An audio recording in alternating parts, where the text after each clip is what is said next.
episode of Dive Cuts, uh, your one-stop shop for all things Missouri Basketball Tigers. I'm your host, Sam Snelling.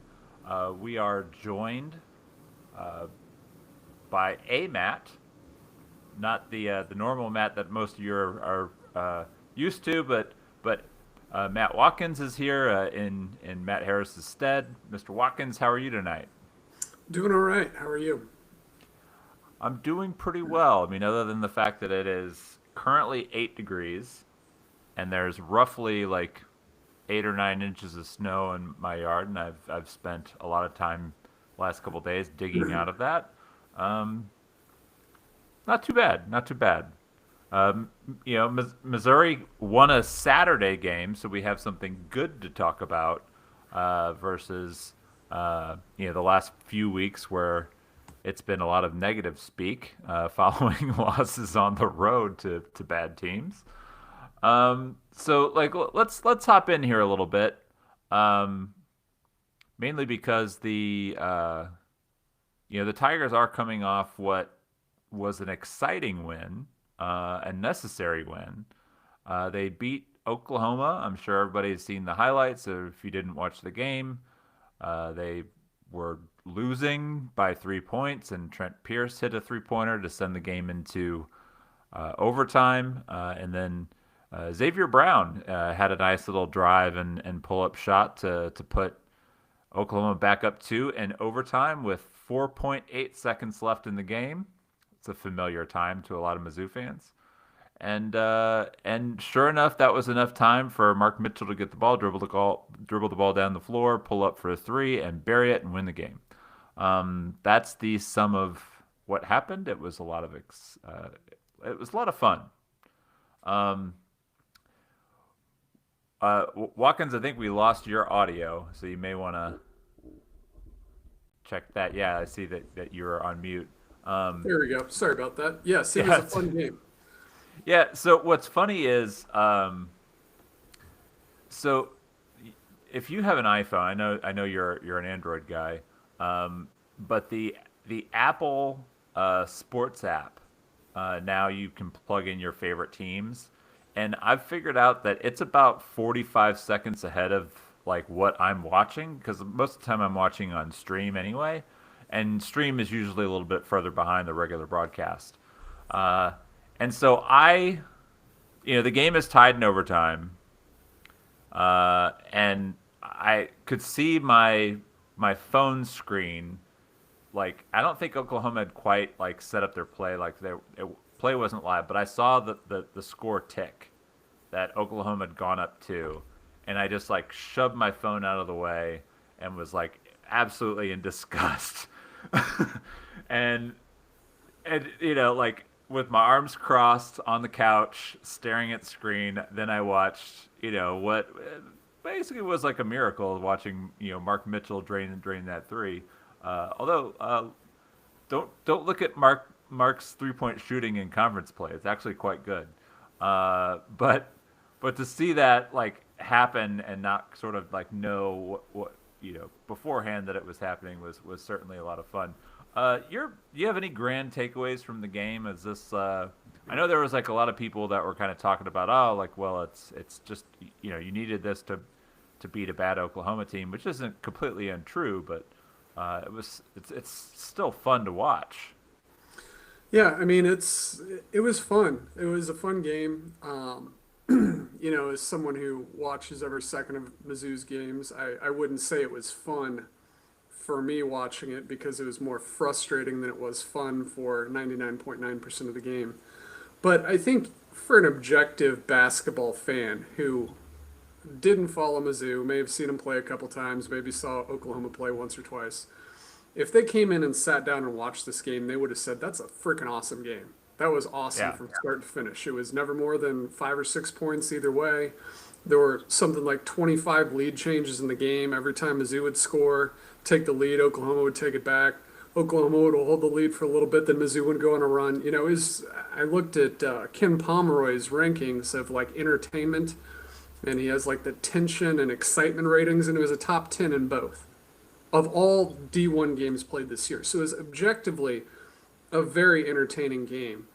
But Mizzou's problem all season has been not being able to assert itself and take control of things, and that's where the problems came in against Oklahoma that we mentioned in our game thread. It's just that every time that Mizzou would do a little bit, Oklahoma would come back, and it was just there was never any ability to pull out and put the game away.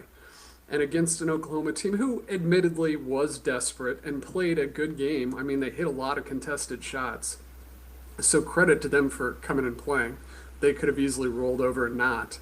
But I think you're just a little frustrated that that's how basically every game in conference has gone. Is that it's always, I mused on Twitter like if you didn't know anything about basketball and I told you the goal of Mizzou was to get as close to even score wise every game, you would have no reason but to believe me because that's what they do. Every game is right there. And it's Yeah. right there throughout the game. Now LSU, they fell down by 10 and were kind of fighting it, but they kept yo-yoing between like 3 and 7 points the entire second half. Auburn, kind of the opposite way with Mizzou leading, but there's never been any big runs that have decided games with more than 5 minutes to go. It's always a contest in the last 5 minutes, and it's almost like that's by design. And it's not, but you almost feel like it is. Yeah, so I pulled up the win probability for Ken Palm, and you can see you can also see my email address there. So don't email me there, please. Uh, if you need to email me, you can send an email to sam@rockm.plus. That works. But yeah, so you see at the bottom of the page here the minimum win probability. But you were talking about the excitement and the tension. The excitement was number 6. So he describes excitement as basically how many. Sorry, is tension? I don't want to mess this up. Um, 'Cause he has his There you go. tension is the measure of how close the win probability is to 50% throughout the game. That's it. Okay. Incitement is how much the win probability changed over the course of the game using a win probability algorithm that assumes the teams are of equal strength. So that's basically what those mean. And certainly, like one of the things that I published Study Hall today, and I think one of the things that I was trying to kind of convey is I think there's room for kind of like what you were saying about like it's okay to admit that like Mizzou should have played better. I think one thing that you also need to pay attention to is like the shooting percentages. Um, and strictly 3-point shooting. I'm a big believer in like the did you make your threes? In Missouri's case, they did not make their threes all game long, and it ended up being a game of like when you made your threes, and when Missouri made their threes was just more important. But the one thing that OU had going for them is they were making contested threes. And the thing that Missouri didn't have going for it at all is they were not making any of those threes. And for the Tigers, like if they have an average shooting night and OU has an average shooting night, like this is a comfortable win. And a lot of people you're now we don't have the exciting finish, but maybe you feel better. That Missouri won by 8 or 10 points instead of needing overtime in a game winning 3-pointer to eclipse them. But you do have to give some level of credit. Like Oklahoma, they're not hapless. They're not the best version of an SEC basketball team. They are currently in the basement. They've lost 6 straight. These are all true things. This happens to Porter Moser quite a lot at Oklahoma. But they're still a quality basketball team. They have a point guard who can make shots. They have a Nigel Pack as their combo guard, who's a guy who's in his 6th year of college and certainly a guy who can make shots. Tay Davis is a really quality combo forward. They are missing, anybody with any kind of effectiveness in the middle. And I think that that's the one thing that really kind of hurt them. It hurt them against Missouri for sure because Missouri was like +9 in the rebounding advantage, and that's in the expected rebounds, not in the raw numbers. So it is one of those things like it was a weird game. I think is basically what I'm trying to say, in that if Missouri would have just made a few more shots and OU just would have had a little bit more of their usual shooting instead of because I think they came in and had not been shooting well at all, and then they made shots. So you do have to kind of give them credit, but I still think like you can you can expect and hope for more from what Missouri maybe could be, and you can be disappointed that they didn't play well, but you should still take a moment and be like, you know what, that was a hell of a lot of fun. Yeah, I mean, that was probably from an entertainment perspective, not necessarily how good the opponent was or how much you liked it. From an entertainment perspective, that's arguably the best game of Dennis Gates' era of Mizzou basketball.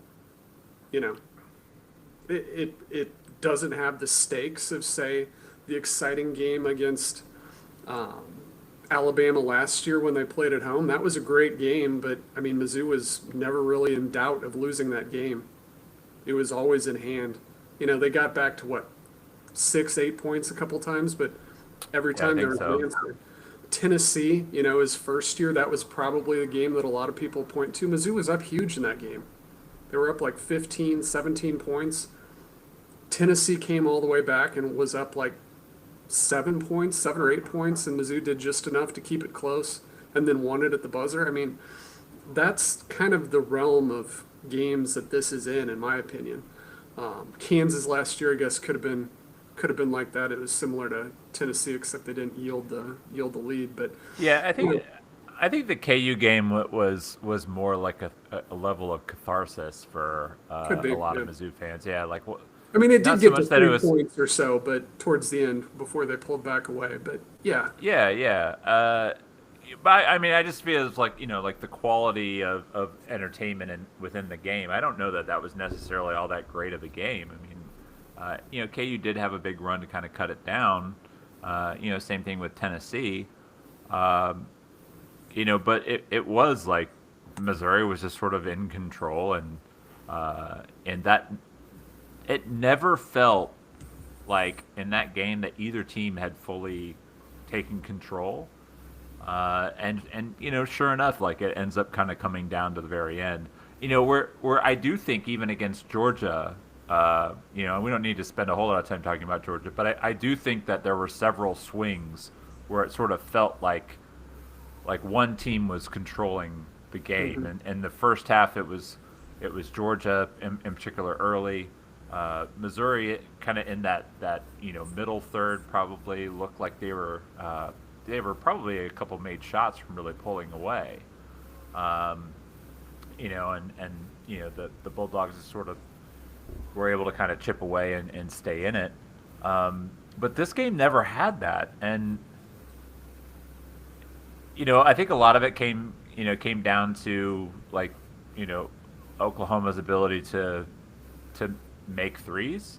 Because even early on, like I haven't done a full rewatch. I just threw on the first part of the game, and it looked like there were a couple times where it looked like Missouri was going to be able to sort of control the game, the pace of play, and all those things early on. But like Oklahoma would hit a three, and like I think 3 of their 4 or 4 of their 5 first made baskets were all threes, and it's hard to like get a lead and pull away from a team when they're doing that. yeah. And I mean, one of their threes was the one that rolled up off the top of the backboard, bounced around on the rim a few times, and it just like, you know, it was just going to be one of those days. And I guess the frustrating thing about it for Mizzou fans is not necessarily 3-point shooting, but every game is just one of those games where it's you're not going to get separation, and I think that's probably indicative of what type of team this is, that they just don't have the gusto, so to speak, to really pull away. And I think they're their play style being a little bit slower and more half court oriented probably plays into that as well. But it's not to say that there's not problems with the execution and other things. There were many bad turnovers on Mizzou's behalf. Probably the worst of which, I mean, maybe not the most impactful. I know which one that one was, but the worst of which was when they panned up the court and Tio Barrett's just watching the ball go out of bounds. Like, no pressure, just like inbound the ball, catch the ball, and go up the floor, and they didn't do it. And it's just small things like that that I think leave you frustrated about a game like Saturday. It's like just taking care of possessions and doing things minimally well, I think allows them to win. But you know what? Credit to them because despite all of that, they had, they were 4 of 19 from 3-point range and they hit 2 threes that you would not have expected them to hit. So, that I'm sure Alabama feels a lot worse than we do. Yeah, Oklahoma. I'm sorry, Oklahoma, yeah. My brain. Oklahoma. Yeah, we're not on the Tide just yet. But yeah, no, I agree. Like it is one thing. Like if you like a turnover of aggression, that's sort of like one of those things. The same with like fouls. Like you don't get mad at a guy when he fouls somebody going for a block shot or something like that. You get mad when he's 75 feet from the basket and reaches in and slaps somebody on the wrist. Like or gets it's a the same thing. Foul on a made 3-point shot. Yeah, like you get frustrated when the turnover is a lacking of concentration and you don't get mad when it's like even if you're dribbling off your foot, but if you're driving towards the basket, like it's like okay, sometimes that happens. But Mizzou's 4-3. They've got 2 games this week. They've got 1 game next week. Everybody hasn't really been paying attention. There's a SEC is kind of doing like a bye week thing where you get the middle of the week off. That's why both Alabama and Tennessee are sitting at 3-3, and Missouri is 4-3. Mizzou 4-3, like 3 pretty disappointing losses, but you are going to lose some of those. Coming up, they've got Alabama. Now, Alabama is interesting. I'm sure anybody watching this probably knows already that Charles Bediako, a 2.5-year pro in the G League who declared for the NBA draft, stayed in the draft, opted to forego his college eligibility, has been reinstated, or at least has a temporary restraining order while they sue the NCAA to allow him to play. It's probably the most absurd overall situation, because of all the guys that have been sort of granted the ability to play, like I don't think anybody has, like,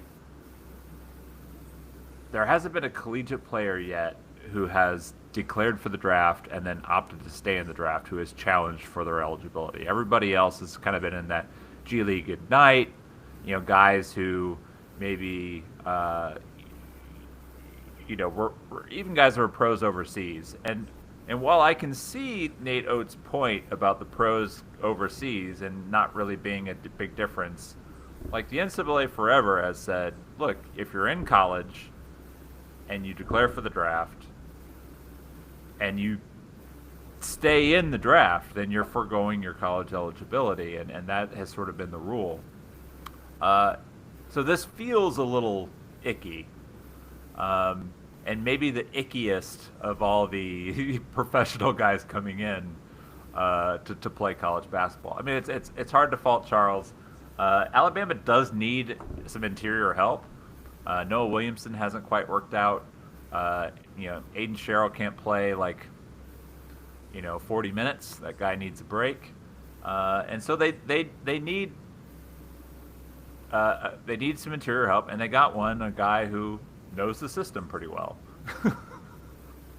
Yeah, they certainly know the system there. There's no doubt about it, considering the judge is a Crimson Tide athletics donor, and his wife represents Darius Miles, Bediako's former teammate, who's currently awaiting trial for murder charges. But you know, that aside, um, the thing that to me that it's different than the other guys who've come in, and I agree with the European players primarily, and I don't want to limit it just to European players, but international players who come in. Certainly, the European guys, it's different in Europe about how It's a sports very go. vague, yeah. Right. And, There's so much gray area in like right. club and pro, and yeah, Because like guys I don't. are playing club sports when they're like in their, junior high into high school.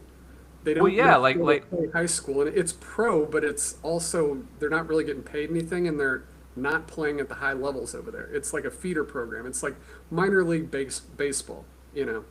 Um, and then you got the kid from Baylor who never played college sports before. The difference here is that Bediako played college sports, left knowing that he was giving up his eligibility, getting paid, and then coming back. Yeah, It's both of those things that has never happened before, and I think that's where a lot of people are getting hung up in it. And really at this point, what difference does it make? Because we're just drawing the line a little bit further every time, and it's just going to continue. So I don't fault Nate Oates. I don't respect him for it, but I don't fault him for it. well, Um, you're also, and this is not a podcast I would call super pro Nate Oates, and I think of the three of us, and Matt Harris. I don't want to fully speak for him, but I think you are probably the most anti Oates. I And am. yeah, Yeah. some of it stems from more than just the Bediako stuff, but No, it was going back. mostly from his teammate, who, again, is having his own legal issues, and Nate took a very strange stance on that. Yeah, That don't fault anyone around the Alabama basketball program for anything that's going on within the Alabama basketball program. Um, it was such a strange situation, and then well, the whole Ray Lewis thing on top of it. It's just like, what are you doing here? Like, who thinks like this? It's intentionally antagonizing people when you don't need to do it. But, he I wins some basketball games, and the whole blue collar thing, don't get me started on that.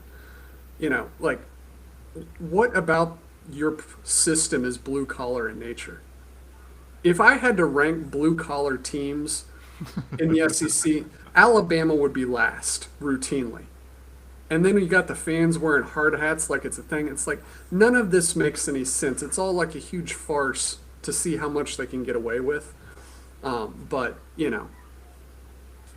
yeah, quite possibly like the bluest of the blue bloods in football, who has showered money on their basketball program, thanks to the success of the football program. It doesn't exactly scream blue collar. if you want to give Chris Jans a hard hat, yeah, that fits. I mean, Yeah, those like guys, I think the Mississippi schools could pull that off. Probably Mississippi State more than yeah. than Ole And Miss. just the Ole way he Miss, plays. I mean, their offense is awful to watch, but they go and defend and rebound, with guys you really haven't heard of before. That to me is blue collar, not a high flying offense with 5 stars and guys getting paid out the wazoo. yeah, That to me isn't really blue collar in any sense. But, you yeah, know, and layups and threes, nothing in between. Like that's like, yeah, that's not very workmanlike. That's very, yeah. So yeah, I do give credit to Nate for his level of success. I do think that he is fairly overrated for his basketball success, and so that's probably the wrong way to phrase it. I look at him the same way. Like right now, like everyone's like lauding over Bucky McMillan at Texas A&M, and I look at it at a fairly similar way. Nate plays a specific system that works really well, and they like the way that they play is successful. And then when they shoot well, which is going to happen most nights when you take that many threes, they're impossible to beat. And you saw that, what was the Sweet 16 last year when they bombed somebody completely out. Oh, I'm gonna pull it up real quick because they were hitting so many threes in that game. Yeah, that was BYU, and then they scored 113 points against BYU. Scored 65 the next night against Duke, and they made 25 three-pointers. So, like, you take 51 threes, and that's how many they took. You make 25, like, that's going to be hard to beat. And so, I think he's basically done the math and figured that he can be successful with good talent. And if he gets some kind of A-plus guys, then they'll be really, really good. And that sort of happened. And Alabama has always gotten talented guys. Um, so I don't think he's some like basketball savant. I don't think Bucky McMillan is a basketball savant. Like, Bucky's a guy who presses a lot. Like it's a press, guys. Like, not a lot of people press at the higher levels because for the most part, like, you have guys who can handle the ball well enough, and it's pretty easy to beat a press. The problem is appears to be that all these years of nobody doing any pressing has made coaches forget how to attack a press. And so I think eventually it will catch up. Anytime something is new, it tends to surprise people. So I'm getting kind of sidetracked, but back to Nate. Like, he's done the math. He's figured out a system that works. He's getting great players. He's getting 5 stars, getting high 4 stars. He's getting guys that will buy into playing fast and playing a certain style. And then they play pack line on defense. Like, they're not doing anything crazy. They're basically plugging gaps and trying to protect the rim. And their bet is that they're going to be able to make more threes than you. And like, that's not a bad plan if that's like the style that you play. The problem though is that Missouri has to go to Tuscaloosa, and Alabama's coming off a loss, and they have been really pretty good and consistent all year long, but they haven't quite looked like I think some people maybe thought they could be. They did beat Illinois, which Missouri did not do. I don't know if you watched that game, Mr. Watkins, but Missouri lost to Illinois. I was told, yeah. They did beat St. John's, which is one of those games that looked great at the time and didn't quite age all that well. But St. John's is coming on a little bit. They're back in the top 25 in KenPom. They beat Kentucky handily. Lost to Vandy, lost to Texas. The Texas home loss was surprising. And then they beat Mississippi State and Oklahoma both on the road. And then they lost to Tennessee at home. And Tennessee has not been all that impressive either this year. So I don't know what to make of the Tide. I don't know what to make of most of the SEC, to be honest. I do know that Alabama can score it. I don't know how well they defend.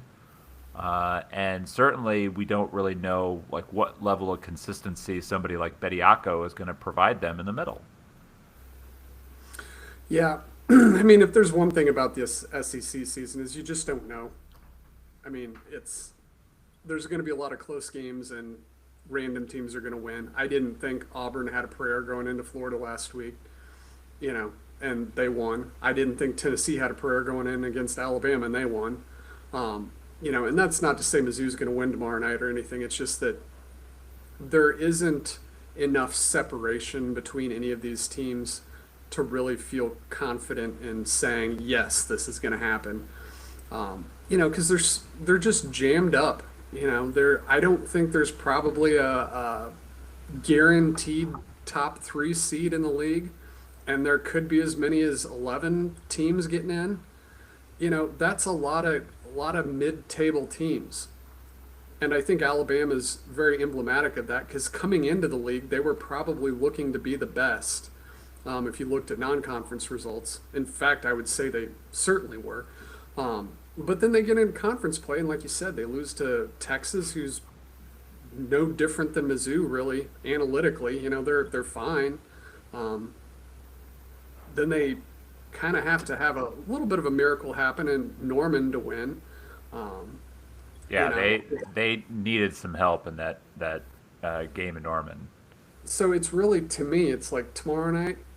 I'm not expecting Mizzou to win because I've seen how Mizzou's games have gone. They're close, and usually, if you're on the road, a big 3-point shot here or there, that'll be enough to do it. And I think Alabama's got the guys to do it. But that being said, I don't know. That's really all I can say is I don't love the matchup, but I didn't really love the matchup when Mizzou played Florida either. So yeah, I don't know. It's just one of those things where you just got to tune in and see what happens. Yeah, and to be fair, that's a lot of the SEC this year. Yep. Yep. Uh, Texas is a little better than Missouri analytically, but if you go into the data, they're aided a lot by beating Georgia badly, which I Mhm. kind of felt like that had some potential to happen because Texas was coming off two losses. They lost to Kentucky and Texas A&M, and they also beat Vandy pretty soundly, Mhm. which is another one of those things that I kind of thought could happen. So bigger wins, like Missouri has good quality wins, but like they're not beating the pants off of anybody. And Texas did that against Georgia with a big second half run. They controlled the game against Vanderbilt. But other than that, like they're kind of mid, just like the rest of the league. Um, After the trip to Tuscaloosa, that's tomorrow night. The game time got moved for anybody listening to this live with us on YouTube. Um, I'll explain some of our podcast stuff if we're kind of late getting things out the last few days here at the end of the show. But so Tuesday, 7 p.m. Central, and that game is that on the SEC Network? Yes. So 7 p.m. Central, SEC Network, Eastern Time Zone, 8 o'clock. So then Saturday, they are back at home to play Mississippi State. That game is very likely to be like quad 3 because Mississippi State has been struggling. Yep. And we don't need to spend a whole lot of time here. They are 2-5 in the league. They started off 2-0. They beat Texas in overtime, which I think was a bit of a surprise. Then they beat Oklahoma pretty bad at home to start 2-0. Lost to Kentucky, Alabama, Ole Miss, Texas A&M, and Vanderbilt. They have LSU on Wednesday.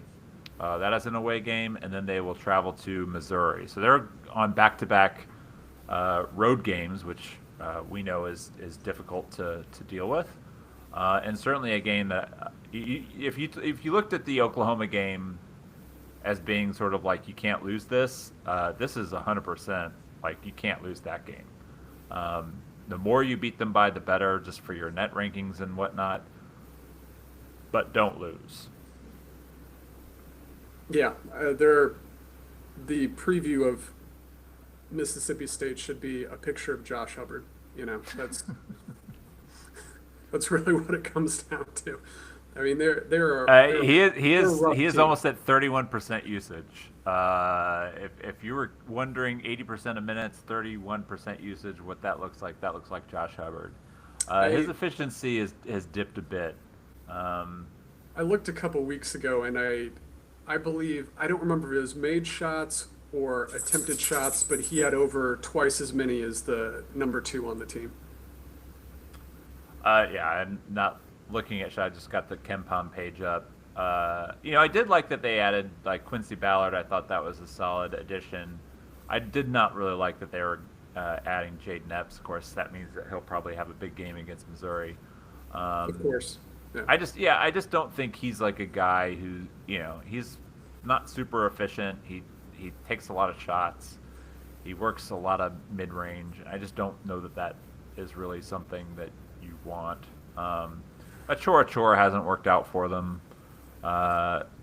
They're playing Sean Jones, who's like he's fine, like 65% of the minutes, and I think that's just sort of evident of just like a team that just doesn't really seem to fit. So they have. I'm worried that my prediction of them going 8-10 and thus making it Uh, how many years in a row? One, two, three, four, five, six. It would be 6 years in a row of finishing 8-10 in the league if they did it again this year. 2-5 is a rough start. Uh, with two pending road games, certainly It's going to be tough pretty to pull off. pretty unlikely to go, 2-0 on the road in 1 week and get that back on schedule. Um, any final thoughts on Mississippi State?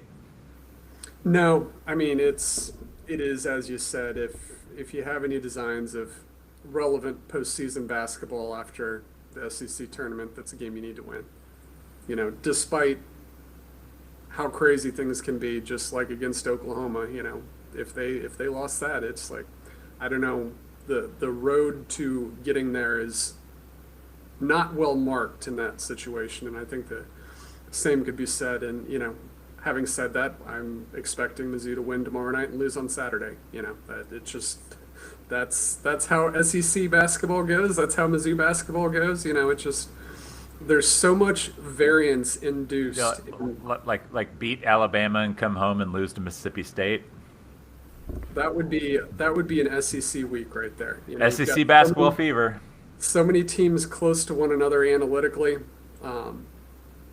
and so many games being played close by Mizzou. That they've one game has been decided by 10 points, and that was when they beat Auburn. Everything else has been closer. Both games this week were decided on the last or second to last shot of the game. That's how it goes. Florida was one shot away from winning it. Kentucky, what was their lead? 6, 8, 10 points, something like that when Mizzou had the big run? I think they were up 8. Yeah. It's It's just, 15-2 run is what it was. there's just so many small things that turn into be big things. And in the last game, it was two big shots, and they needed every one of them. Yeah, and they had things close at late at Ole Miss. Couldn't quite get back up to even, and we kind of brought up the LSU thing as well. We do have some breaking news. The initial report for the injuries, Javon Porter will be out again. This is for Tuesday. Alabama will be missing Davion Hannah, Keaton Bristow, and Collins Onyeka, and Amari Allen is doubtful. Charles Bediako, good to Yes, go. an attorney couldn't make the hearing today, so it got extended 10 days until they can have another hearing. My question before we go, for tournament purposes, assuming this matters for either team or any team that plays Alabama, if he plays and it's later, the injunction is not granted, the TRO is withdrawn, and I assume the NCAA will maintain their position that he's ineligible. How do those games count for NCAA tournament purposes this year? Uh, I wonder if they basically record it not necessarily as a loss, but as like a incomplete. Like they just don't count the game on the resume. I think Alabama's probably done enough in their non-conference to be okay. I'm But thinking if I more of like the teams that play them, like Mizzou, for instance. Say well, Mizzou loses tomorrow night, do they get penalized if Alabama is playing a player that yeah, the so team in it? that's what I mean is I think they view it as like an incomplete. So if he's dubbed ineligible and they played him, then I don't think you mark that as a win. I think what they do is they just say like that game doesn't count, and it won't be on your resume. Which like it's Oates deciding that he's just going to play him because of the restraining order. It's whatever. I know he's paid to win basketball games, but it does really put like a lot into into question, and because of that, like it's difficult to project where this is all going to end up.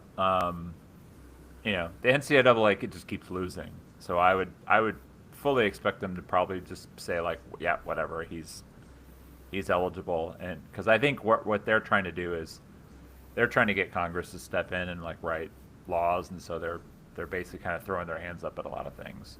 So yeah, that's sort of my take. Yeah, quick note on the podcasting. We are changing things up, and we have decided to leave the Fans First Sports Network, and we are joining the Believe Network, BLEAV. If you want to look them up, you can follow them on social media. They're on YouTube. They're Believe.com. And basically, I got an email from some folks at Believe, and they said they were looking for a Mizzou podcast, and they wanted us to join their network, and it sounded like a good deal. In the meantime, we have been in the process of sending all of our stuff over to them, and nothing's going to change for anybody that gets this podcast through, well, nothing on YouTube. YouTube's going to stay the same. But if you get it through like your podcast subscription, podcast feed, that isn't going to change. You just stay subscribed. You're subscribed. But it is, yeah. You might see like a few more, not advertisers. Like the ads are probably going to stay the same, mostly different advertisers. We might get a few more sponsorships. It's going to help us, pay the people to do like all the behind the scenes stuff to help us get ready to go, and pay for some licensing things that we now have to pay for. So that's what's going on. That's also why if you are a YouTube subscriber, maybe you saw like a bunch of episodes drop in the podcast feed there. That was because they basically switched it over and pointed to a new RSS feed. So we are still kind of sorting all that out. I believe Before the Box Score should be out already, if not very soon. And then at this point, everything should be fine moving forward. So yay for that.